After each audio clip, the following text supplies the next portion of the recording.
Okay, here we are in Unit 8, Preparation for the U.S. History End of Course Test.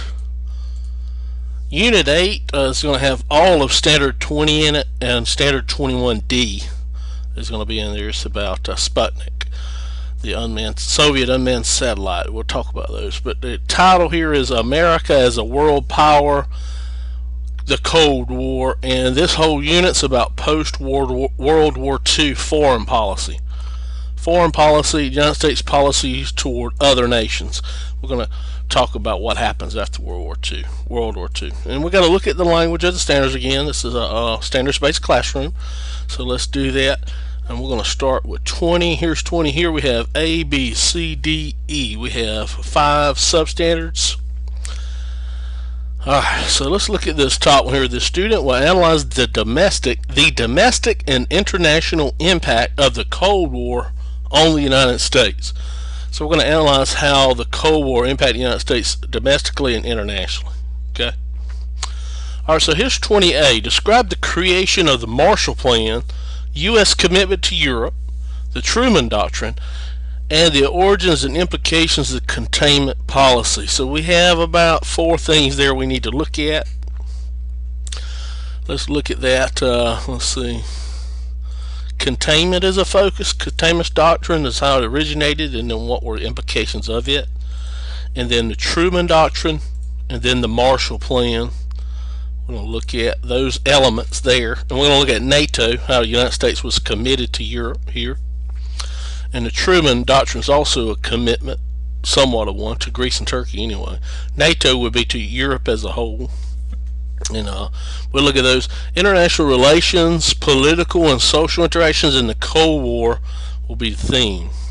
So let's jump into the Cold War and talk about what the Cold War is. The Cold War was really not considered at like physical war with people killing one another, although there are going to be some implications of Cold War containment policy. It caused wars to happen throughout the world that really are caused by this Cold War ideological tensions or competition between the United States and the Soviet Union or USSR. So the Cold War, when we say the Cold War, we're talking about the ideological tensions between the United States and the Soviet Union. The United States is capitalistic, Soviet Union is communist. That dominated both nations' foreign policies, and which many feared would lead to a hot war that involved those nuclear weapons like the United States detonated in Japan. So there was a lot of fear involved in this Cold War stuff. But its ideological tensions are competition between the United States and the Soviet Union. Right after the war, the Soviet Union had invaded Berlin, and the United States and France and Great Britain really got in an argument over what was the future of Berlin, Germany. And the communist sector, the Soviet Union, wanted Berlin to be a communist country. And then the United States and the Western allies, France and Great Britain, wanted Berlin to be capitalistic in its economy. And so this is the beginning of this Cold War dispute or ideological tensions and competitions between the Soviet Union, Joseph Stalin, the USSR, and then these Western nations like the United States. Winston Churchill, the former Prime Minister of Great Britain, indicated this split between East and West. And when in a speech he says, a shadow has fallen, an iron curtain has descended across the continent. So he's talking about this split right here in the middle of Berlin, but it actually is going to cause there to be a split in Europe as well, and the United States, where these communist nations are going to split and want to advance communism into Berlin, Germany, and elsewhere. And then these non-communist or capitalist or neutral countries that are against this expansion of communism. So he's talking about this Iron Curtain. Winston Churchill wasn't talking about a literal Iron Curtain. He's talking about an ideology, the thinking, the competition of what economy is better. So Berlin is going to be divided. Let me bring this up. Berlin after World War II was divided into Western democracies, what we call Western Berlin, and then the eastern Berlin over here in the Soviet Union's control. And in the 1960s, the Soviet Union is going to build an actual wall across Berlin called the Berlin Wall. And in 1989, Ronald Reagan's going to ask for them to tear down the wall, and Mikhail Gorbachev is actually going to tear down the wall. In 1989, 1990, the Cold War will come to an end.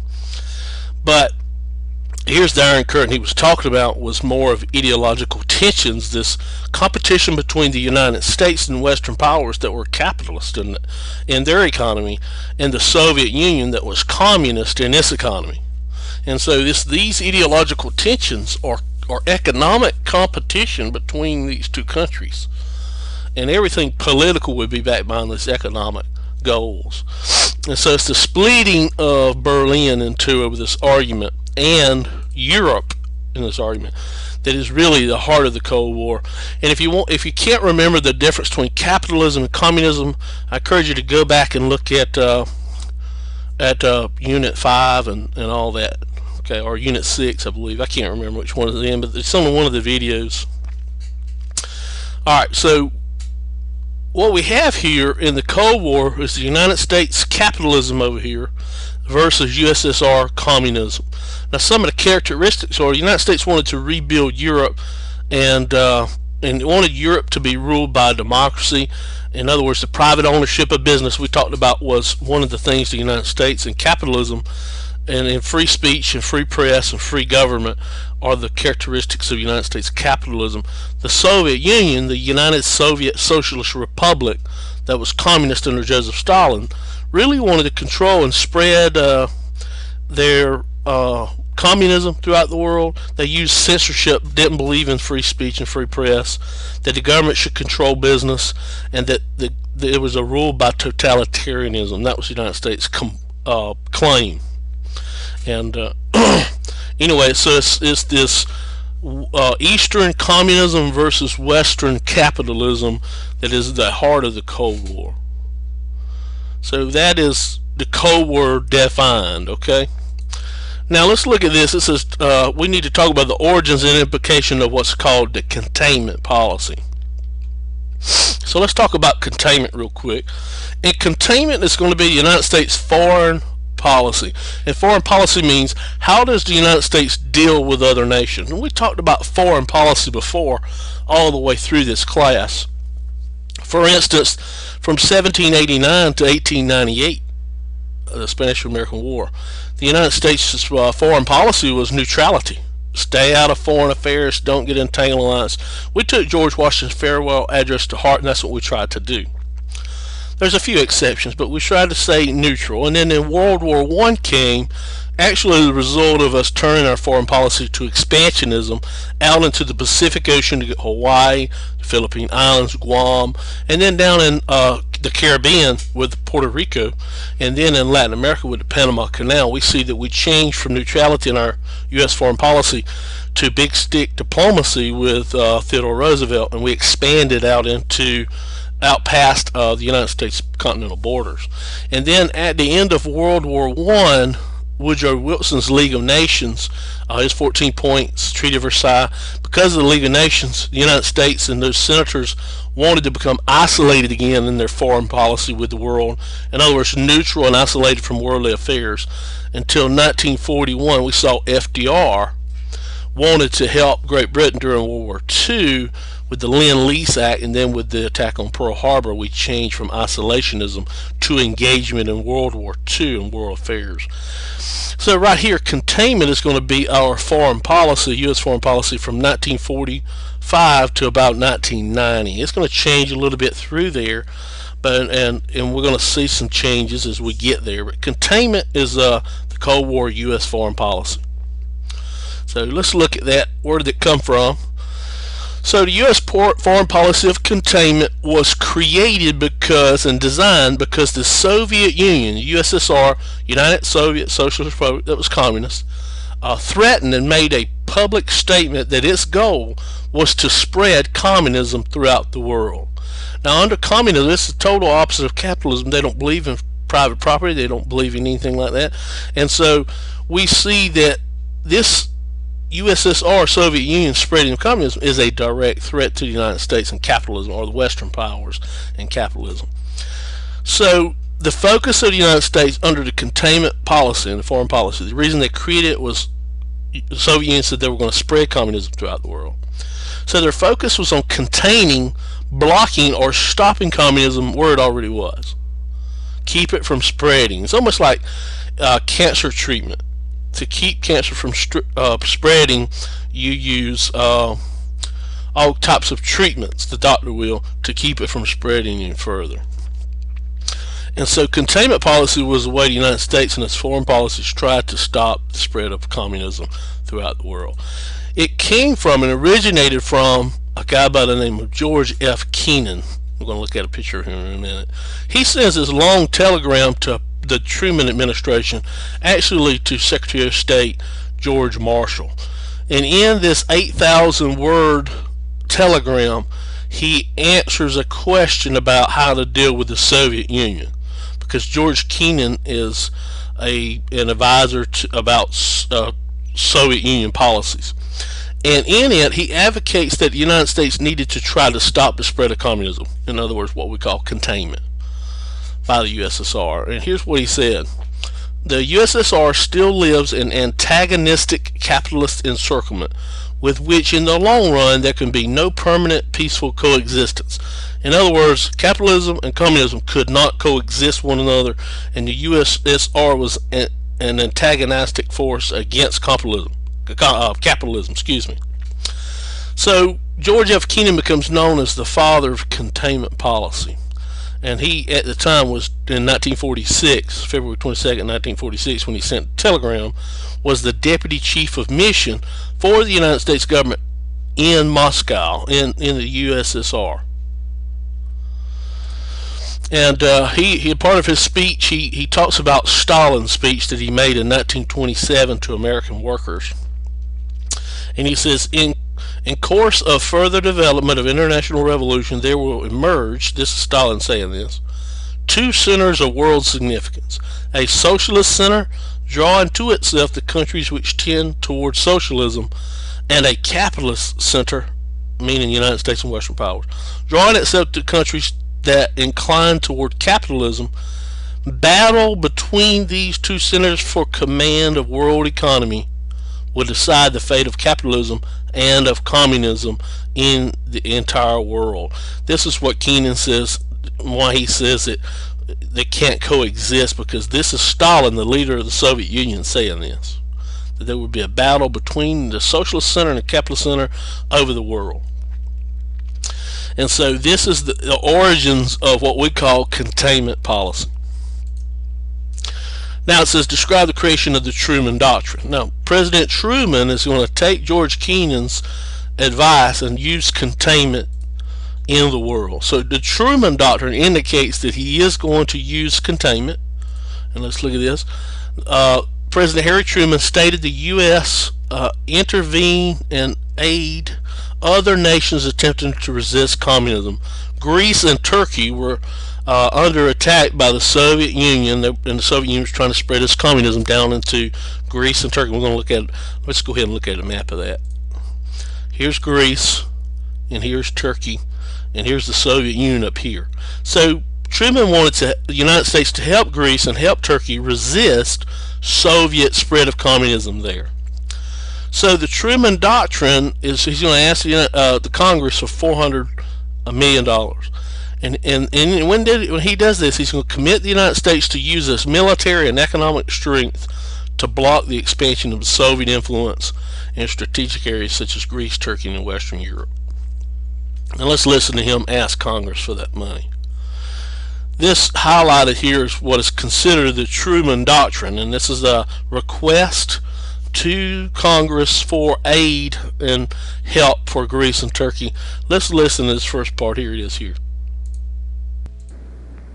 I believe that it must be the policy of the United States to support free peoples who are resisting attempted subjugation by armed minorities or by outside pressures. Alright, and then down here he says that free peoples of the world look to us for Sorry. Free peoples of the world look to us for support in maintaining their freedom. Okay, so they're looking for us, Greece and Turkey are looking for us to help them maintain freedom. In other words, the Soviet Union communism has nothing to do with freedom. So this is called the Truman Doctrine, this that is highlighted here. And here's the second part where you request Congress help there. If we falter in our leadership, we may endanger the peace of the world, and we shall surely endanger the welfare of this nation. Okay. And down here is where he asks.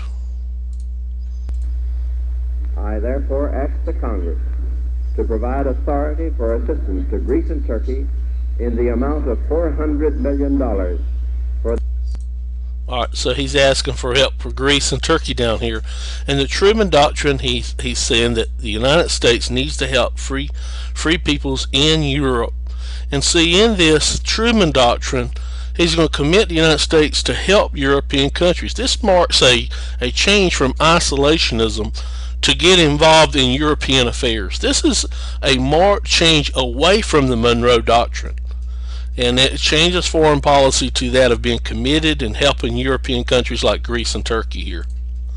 So this is a change in our foreign policy here. This containment policy, stopping the spread of communism, becomes a change in U.S. foreign policy. And we're going to look at that more later. All right, describe the creation of the Marshall Plan, and this is going to be part of Truman's,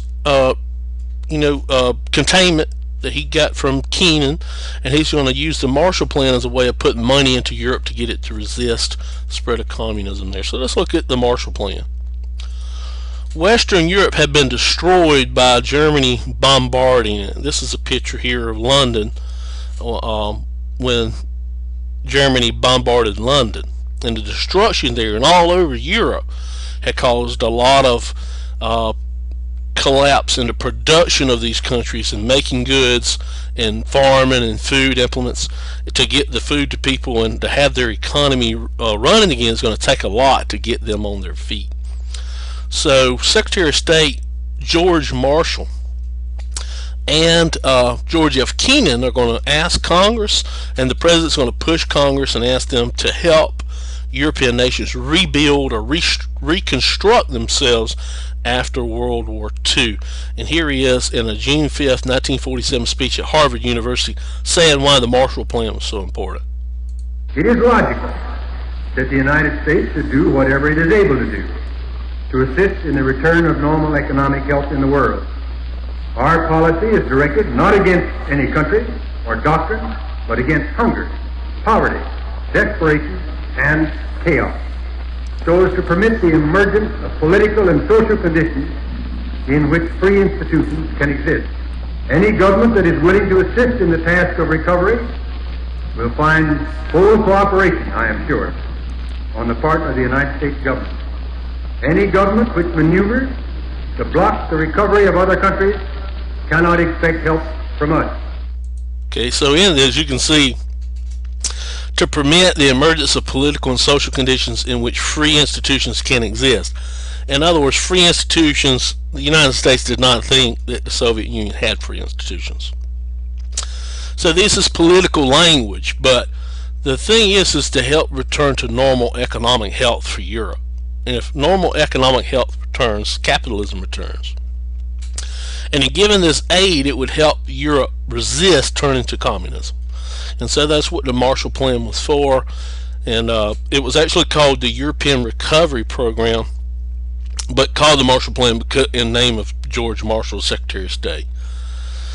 And to promote European recovery and reconstruction, an integral part of Truman's policy of containment to stop spread of communism, it lasts for 4 years, from April 1948 to 1951. $13 billion in economic aid is going to be sent to Europe to help rebuild.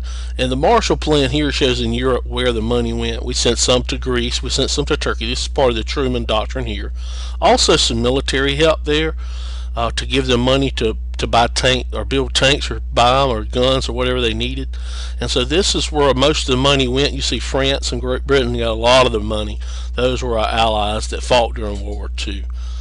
So it was a financial plan to help alleviate the suffering of the people that were starving. So we sent a lot of foodstuffs to help Europe renew its transportation system, modernize its industrial and agricultural equipment so it can feed its own and become self-sufficient, and resume normal economic production and trade under capitalism. That's what it was for. So there's that. And here's some people getting a care package from the Marshall Plan. And here's some grain here in these bags from this Marshall Plan, or European Recovery.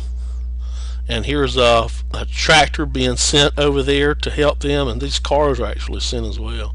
This equipment over here was sent to help Europe rebuild and to farm and make foodstuffs for their people. And here's some people restructuring because of the Marshall Plan. There's a sign there indicating that to help Europe reconstruct. Here's a political cartoon, shows European Recovery, the Marshall Plan, and this guy here is Joseph Stalin of the Soviet Union trying to block it, and that's just asking. Yeah, anyway, that's just a political cartoon about the Marshall Plan. Here's one here because there was a delay in Congress passing the Marshall Plan bill. There it is, Marshall Plan delay. It shows a Capitol building there. Here's Western Europe, and this big bear here is communism, or the Soviet Union, moving in. So to keep Western Europe from falling to this communism, they issued the Marshall Plan money.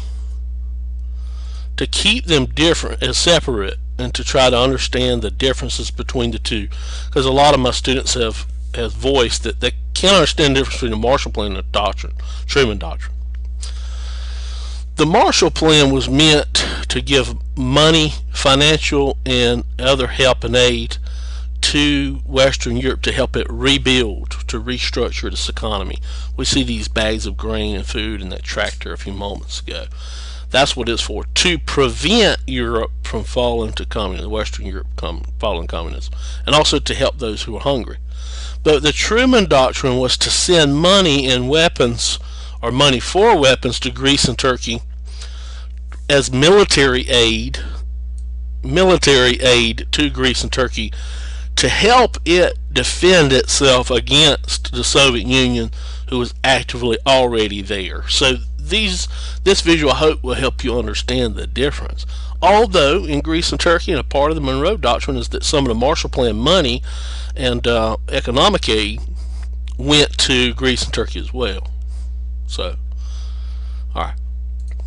Now let's turn to the U.S. commitment to Europe. Truman's doctrine was a commitment to Europe in certain respects, Greece and Turkey, and to Western Europe, although it offered to the Soviet Union some help and to other countries, but they refused because they didn't want to be controlled by capitalism.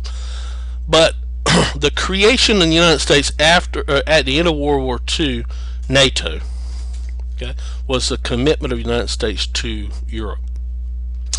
So the United States at the end of World War II, 1945, FDR actually put this in place to be created, very instrumental in putting this into place.